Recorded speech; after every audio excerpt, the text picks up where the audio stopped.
അഖില് ഇതിപ്പോൾ ഈ ശരത്തിന്റെ കുടുംബത്തിന്റെ പേര് പട്ടികയിലില്ല എങ്കിൽ കലക്ടറെ കണ്ട് വേഗത്തിൽ അത് ഇൻക്ലൂഡ് ചെയ്യിപ്പിക്കാനുള്ള നടപടികൾ സ്വീകരിക്കാം എന്ന ഒരു ഉറപ്പ് മന്ത്രി നൽകുന്നുണ്ട്. അതിനപ്പുറത്തേക്ക് ശരത്തിനെ പോലെ ഒരാൾ എങ്ങനെ ഈ പട്ടികയ്ക്ക് പുറത്തായി എന്നതിൽ ഒരു കൃത്യമായ വിശദീകരണം മന്ത്രി നൽകുന്നുണ്ടോ? സൈഫു, അതിൽ ഏറ്റവും പ്രധാനപ്പെട്ട കാര്യം എന്ന് പറയുന്നത് നമ്മുടെ വാർത്തയിൽ നിന്നാണ് മന്ത്രി ഈ കാര്യം അറിഞ്ഞത്. മന്ത്രിയുടെ ശ്രദ്ധയിൽപ്പെട്ടത് എന്നുള്ളൊരു കാര്യമാണ് മന്ത്രി പറഞ്ഞത്. അതിന് മുമ്പ് ഇത്തരത്തിൽ ശരത്ത് ഈ പട്ടികയിലില്ല എന്ന കാര്യം തനിക്ക് അറിയില്ലായിരുന്നു എന്ന കാര്യമാണ് പറയുന്നത്.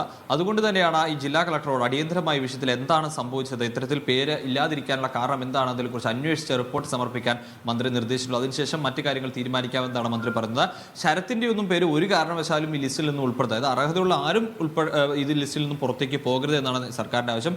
ഇതിൽ ഈ ഉദ്യോഗസ്ഥരാണ് ഈ ലിസ്റ്റ് തയ്യാറാക്കി വരുന്നത്. സർക്കാർ അതിൽ ഒരു ഭാഗമാക്കായതിനും ആ ലിസ്റ്റ് സ്വീകരിച്ച് മുന്നോട്ട് പോവുകയാണ്. അപ്പോൾ ഇത്രയും ആളുകൾ ഉണ്ടാകുമ്പോൾ ഇതിൽ ഓരോരുത്തരുടെയും പേര് മിസ്സായത് സർക്കാരിന്റെ ശ്രദ്ധയിൽ കൃത്യമായി പെടില്ല. പക്ഷെ അപ്പോൾ അത്തരത്തിൽ എന്തെങ്കിലുമൊക്കെ ശ്രദ്ധയിൽ പെടുത്തി കഴിഞ്ഞാൽ, എന്തെങ്കിലും പരാതികൾ ഉണ്ടെങ്കിൽ, അർഹതപ്പെട്ട ആരെങ്കിലും ലിസ്റ്റിന് പുറത്തു നിൽക്കുന്നുണ്ടെങ്കിൽ അവർ പരാതിപ്പെട്ടാൽ അതിൽ അടിയന്തരമായി വളരെ പെട്ടെന്ന് തന്നെ നടപടി ഉണ്ടാകും എന്നുള്ളൊരു ഉറപ്പാണ് മന്ത്രിയുടെ ഭാഗത്തു നിന്നും നൽകിയിരിക്കുന്നത്. എന്തായാലും സംഭവത്തിൽ ഈ ജില്ലാ കളക്ടറോട് അടിയന്തരമായി ഈ സംഭവത്തിൽ എന്താണ് സംഭവിച്ചതെന്ന് പരിശോധിക്കാനും അതിൽ വേണ്ട നടപടി സ്വീകരിക്കണം. എത്രയും പെട്ടെന്ന് തന്നെ ശരത്തിന്റെയൊക്കെ പേര്, അതായത് ശരത്തിന് ഈ വീട് നഷ്ടപ്പെട്ടതിൽ വീടിനാണ് അർഹതയെങ്കിൽ ആ വീടിന്, അല്ലെങ്കിൽ ഈ ശരത്ത് ഈ രക്ഷാപ്രവർത്തനത്തിന് മരണപ്പെട്ട ആളുകൾക്ക് കൊടുക്കുന്ന 8 ലക്ഷം രൂപ അതാണ് ലഭിക്കാത്തെങ്കിൽ അത് നൽകാനോ, അല്ലെങ്കിൽ എന്ത് ആവശ്യമാണോ അവർക്കുള്ളത് അത് നടപ്പിലാക്കാനുള്ള നടപടിയുമായി സർക്കാർ മുന്നോട്ട് പോകും എന്നുള്ള കാര്യം തന്നെയാണ് മന്ത്രി സൂചിപ്പിക്കുന്നത്.